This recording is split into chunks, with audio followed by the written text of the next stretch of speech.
నాకు కులాలని గురించి మాట్లాడడం, వీటి గురించి ఎందుకు మాట్లాడతానంటే, మిగతా వాళ్ళు స్థాయి తగ్గిపోయి దిగజారుడుతనంగా ఇంకా మాట్లాడటం ప్రారంభించిన తర్వాత కరెక్ట్ చేయాలనిపించింది.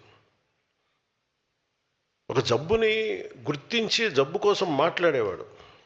ఇది ఇబ్బందిగా ఉంది, నేను కూర్చోబెట్టి ఎందుకు మాట్లాడుతున్నానంటే ప్రతి సార్లు అంటే మీరు తీసుకెళ్లాల్సిన మెసేజ్ కూడా కింద స్థాయిలకి, మన క్షేత్రస్థాయికి నా కోరిక, ఈ దేశంలో ఒక రోజున ఒక బీసీ హాస్టల్ అని కానీ, ఎస్సీ హాస్టల్ అని కానీ, ఎస్టీ హాస్టల్ అని కాకుండా పిల్లలందరికీ ఒకటే హాస్టల్ ఉండాలి, అలాంటి పరిస్థితి నేను కోరుకున్నాను. నా కోరిక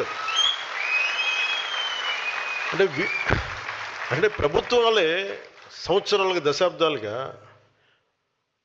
పిల్లలు, మనం చిన్నప్పుడు మీరు ఊహించండి, మీరు ఒకసారి వెనక్కి వెళ్ళి చూడండి, మనం ఆడుకునేటప్పుడు, మన స్కూల్కి వెళ్ళేటప్పుడు మన ఫ్రెండ్స్ ఎవరు, మనం ఎప్పుడు ఆలోచించు.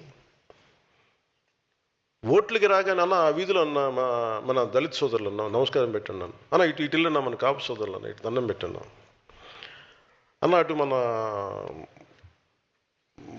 మన విశ్వకర్మ సామాజిక వర్గం అన్న ఆ సోదరులకు దండం పెట్టి, అన్నీ విడగొట్టి మాట నాకు చిరాకు ఉంటుంది ఒకసారి వినటానికి. అదే నేను కులాలను బేస్ చేసుకుని నేను లేను.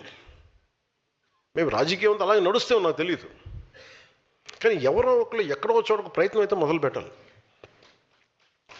ఒకసారి మనం మాట్లాడుతున్నప్పుడు కులాల్ని కలపడానికి తప్ప విడగొట్టడానికి అయితే నేను చేయను. ఎందుకంటే నేనేమంటానంటే, ఎవరి కాస్ట్ ఐడెంటిటీ నేను మార్చలేను, నాకు తెలుసు అది.